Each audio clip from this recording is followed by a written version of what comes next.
bienvenue sur la chaîne Imo TV. Où en est le marché de l'immobilier? Que s'est-il passé en 2014? Quelles sont les tendances en 2015? Est-ce le bon moment pour acheter et comment faire? Voilà toutes les questions que je vais poser à Laurent Vimont, président de Century 21 France, réseau immobilier regroupant 850 agences et faisant travailler 5500 collaborateurs. Laurent Vimont, bonjour. Bonjour monsieur. Alors, on va commencer par 2014. Qu'est-ce qu'on peut finalement tirer comme enseignement du marché sur l'année qui s'est écoulée? Deux chiffres. Le premier, une baisse des prix d'un peu plus de 2%, de 8 pour être précis, et puis des volumes de vente en léger retrait, malgré un ensemble de mesures qui ont été prises dans le cadre de la loi Allure, qui ont eu des conséquences néfastes sur le marché, mais globalement un marché plutôt résilient.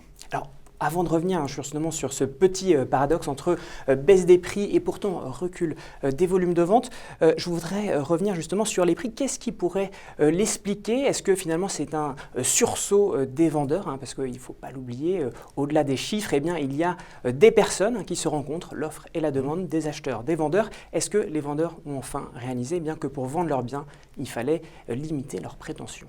Alors, à la bourse, on dit que même les arbres ne montent pas au ciel. C'est ce qui est passé sur le marché immobilier français, en n'oubliant pas que les prix immobiliers en France ont augmenté d'environ 100% depuis 10 ans.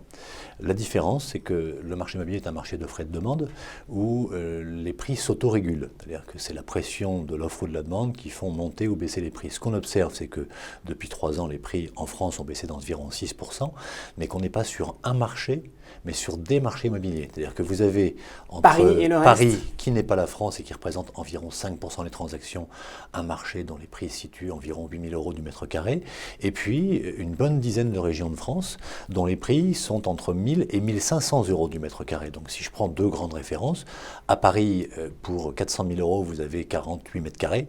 Dans le Limousin, pour 100 000 €, vous avez 100 mètres carrés. Vous me direz, tout le monde ne veut pas vivre dans le Limousin, mais il y a néanmoins un ensemble de régions où aujourd'hui acheter est possible et où depuis 4 ou 5 ans, on a vu les prix monter, baisser, corriger en permanence.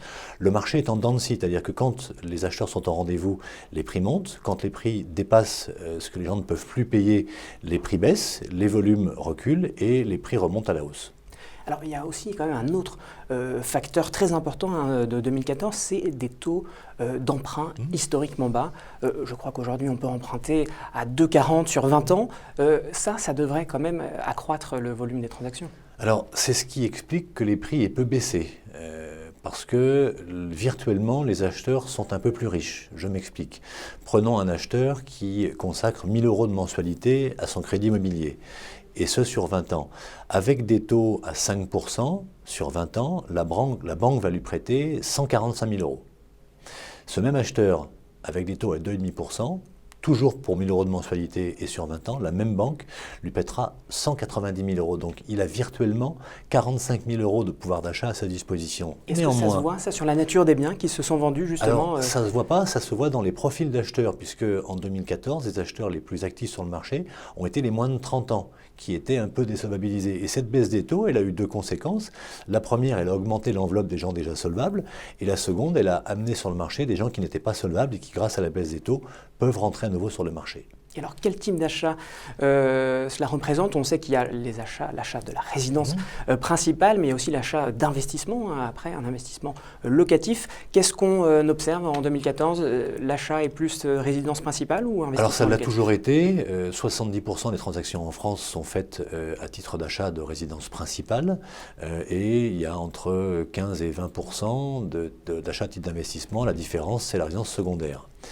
Sur le marché de l'investissement locatif, les annonces qui ont été faites par la précédente ministre, le triptyque taxation, acquisition, réglementation, a affolé les investisseurs qui, je le rappelle, achètent sans aucun avantage fiscal. Et ces investisseurs dont il faut rappeler que globalement, ils apportent un logement sur le marché. Et que pour qu'un locataire se loge, il faut un logement, il y a un logement, il y a un propriétaire. Et bien, ils ont fui le marché de l'ancien. On a estimé qu'entre 2012 et 2014, nous avions perdu 130 000 investisseurs dans l'ancien, donc 130 000 logements qui ne seront pas au rendez-vous. Et la dégradation des volumes de vente est liée principalement à ce phénomène. Allure, justement. Oui, Avec un autre phénomène, c'est que la loi Allure a prévu plus de transparence dans les transactions sur les appartements, pas sur les maisons. Pourquoi, je n'en sais rien. Et ce qui se voit d'ailleurs dans les chiffres, hein, le volume des maisons a augmenté, de vente a augmenté en 2015. Là où les appartements sont en retrait, principalement liés au temps de collecte des pièces. C'est directement des raisons de réglementation et de fiscalité qui ont limité le marché. Je n'ai pas trouvé d'autres explications. Alors, est-ce que vous pensez qu'il faut en effet revenir sur cette loi, comme a l'air de le proposer M. Macron ? Je pense qu'il faut l'annuler, parce qu'elle est nuisible pour le marché, que ce soit les chiffres du neuf ou de l'ancien, on a vu ces effets négatifs sur le marché immobilier. Alors, néanmoins, les prix de vente restent attractifs aussi là, en 2014, on l'observe au premier trimestre. Est-ce que vous pensez que ça va durer ? Alors, je n'ai pas de boule de cristal. C'est compliqué aujourd'hui de lire le marché à plus de 6 mois. Ce que je peux vous dire, c'est qu'à condition que les taux restent bas, il est probable que les conditions de marché 2015 soient très proches de 2014. Parce que vous avez d'un côté des vendeurs qui ont compris que les prix ne montaient plus et qu'il fallait adapter leur prix de mise en vente aux nouvelles conditions du marché, et des acheteurs qui, eux, ont un pouvoir d'achat en hausse et qui sont sur le marché. J'ai souvent dit, les Français naissent avec une brique dans le ventre. Être propriétaire, pour un Français, c'est quelque chose qui fait sens, c'est un élément important, une décision de sa vie importante. Et aujourd'hui, on note dans les agences qu'il y a un trafic d'acheteurs important, de gens qui ne veulent plus payer n'importe quel prix, mais qui sont acheteurs si le bien est au prix du marché. Alors, est-ce que justement, comme les prix actuellement sont bas, les taux d'intérêt attractifs, est-ce que c'est le bon moment pour acheter ? Est-ce qu'il faut effectivement le faire prendre sa décision tout de suite, au risque de voir peut-être le volume de transactions, le volume de l'offre augmenter, et dans quel cas, alors je m'en mêle les pinceaux, si la demande augmente, les prix vont réaugmenter. Est-ce que justement il faut intervenir maintenant avant que ce phénomène d'offre et la demande s'autorégule ? Alors, en fait, je n'ai jamais su répondre à cette question. Je crois que la bonne question, c'est est-ce que je peux passer du « je veux acheter » à « je peux acheter ». J'ai un projet immobilier d'achat, est-ce que ce projet rentre dans mon financement ? Dès l'instant où la réponse est oui à cette question, je veux à je peux, il est évident que les conditions financières aujourd'hui sont plutôt favorables. Prix légèrement baissiers, taux extrêmement bas, et que dans tous les cas, si vous voulez attendre que les prix baissent, les prix baisseront plus si les taux remontent. Donc vous allez perdre sur un des deux tableaux. C'est-à-dire que pour que les prix baissent, il faudra que les taux remontent. Si les taux remontent, vous serez moins riche virtuellement, et donc vous aurez moins de choix. Moi, j'ai peut-être une recommandation. Quand on prend le temps de chercher un logement parce qu'on a envie d'être propriétaire, qu'on trouve ce logement et qu'il convient et à son budget, à son projet, il faut faire le grand saut dès l'instant où on ne se met pas le couteau sous la gorge et où financièrement l'opération est viable. Mais est-ce qu'en effet c'est un bon placement ? Est-ce que les prix vont réaugmenter dans les années à venir et c'est en effet le creux où il faut investir ? Alors, c'est dur de dire oui brutalement. Ce que je peux vous dire, c'est que même si les prix ne montent pas, ce que vous aurez remboursé comme crédit et donc comme capital vous permettra dans 5 ans, 7 ans, 10 ans d'utiliser une partie du remboursement que vous faites via le crédit pour avoir un apport personnel pour acheter un bien plus grand, différent, mieux placé. Si vous ne le faites pas, vous restez locataire et puis vous payez un loyer, on va dire, à perte. Donc il y a deux sujets, il y a l'épargne que je constitue avec l'emprunt immobilier et puis une plus-value éventuelle. Ça sera l'un ou l'autre ou les deux, je ne sais pas. Et alors la réglementation, comment va-t-elle évoluer ? À la revente aussi, par exemple, c'est aussi un sujet. Pour l'instant, on a la chance d'exonération sur les ventes de résidence principale, c'est-à-dire qu'il n'y a pas de plus-value payée. J'ai vu que certains députés voulaient parler de loyer fictif et donc taxer le loyer fictif quand on a remboursé son crédit. C'est en discussion. J'espère que les choses vont se stabiliser et qu'on arrête de changer les règles fiscales tous les 6 mois dans le gouvernement. Vous avez confiance justement en cette stabilisation fiscale ? Je ne sais pas si j'ai confiance, je suis concentré sur ce que je fais en ce moment, la confiance viendra avec le temps. Alors, imaginons, on vous a écouté, j'ai le pouvoir d'achat suffisant, les taux d'intérêt sont en effet, on le disait, très bas, je décide d'acheter, je corresponds au profil, en plus, moins de 30 ans. Quels conseils pouvez-vous me donner ? Est-ce que vous pouvez me donner par exemple 3 conseils avant d'investir ? Alors, moins de 30 ans, ça me concerne un petit peu moins. Néanmoins, ce que je peux vous dire, c'est que la première étape consiste d'abord à valider son plan de financement. et donc à voir son banquier ou un courtier en crédit immobilier, et puis à mesurer quel est votre pouvoir d'achat et quelle est l'enveloppe que vous pourrez utiliser pour acheter votre logement. Deuxièmement, grâce aujourd'hui à Internet et entre autres au site 10821.fr, il faut regarder les annonces disponibles, faire son marché, les mettre dans un caddie virtuel, consulter différents sites et puis voir ce qui peut correspondre à votre demande en n'oubliant pas que globalement on n'achète pas toujours ce qu'on a envie d'acheter, que parfois le coup de cœur, quelque chose qu'on n'a pas imaginé, donc il ne faut pas s'interdire de visiter des choses qui ne sont pas forcément dans les critères rationnels que vous avez évoqués. Visiter les biens. Il faut se précipiter pour autant? Non, il faut prendre son temps, prendre des rendez-vous, visiter parce que l'immobilier dans l'ancien, c'est des biens différents systématiquement.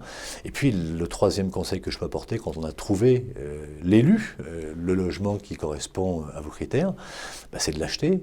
Encore une fois, en considérant qu'il ne faut pas se saigner, qu'il faut garder un petit matelas financier en cas d'incident de vie, mais que si le logement correspond à votre projet, quand il faut y aller, il faut y aller.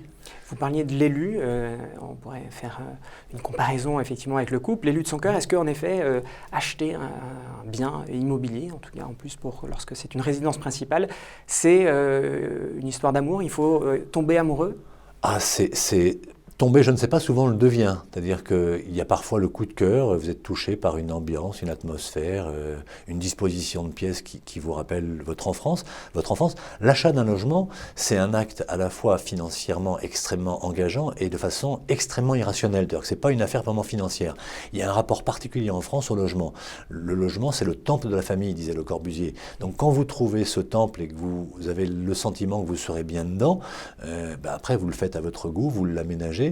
On est tous impactés par l'endroit où on a vécu. Et tous, en tant qu'enfants, on garde des souvenirs de la maison, de l'appartement qui vous a abrité. Donc c'est un endroit extrêmement particulier. Qu'est-ce qu'un bon dossier ? Un bon dossier, c'est un dossier d'un acheteur qui s'est déclaré comme acheteur certain, qui a visité plusieurs logements, qui a un bon plan de financement, mais c'est compliqué de l'évoquer. Il faut à minima qu'il y ait un peu d'apport personnel, de quoi financer les frais de notaire. C'est quasiment impossible de dire celui-ci est un bon dossier, celui-ci est un mauvais, parce que, encore une fois... du bien.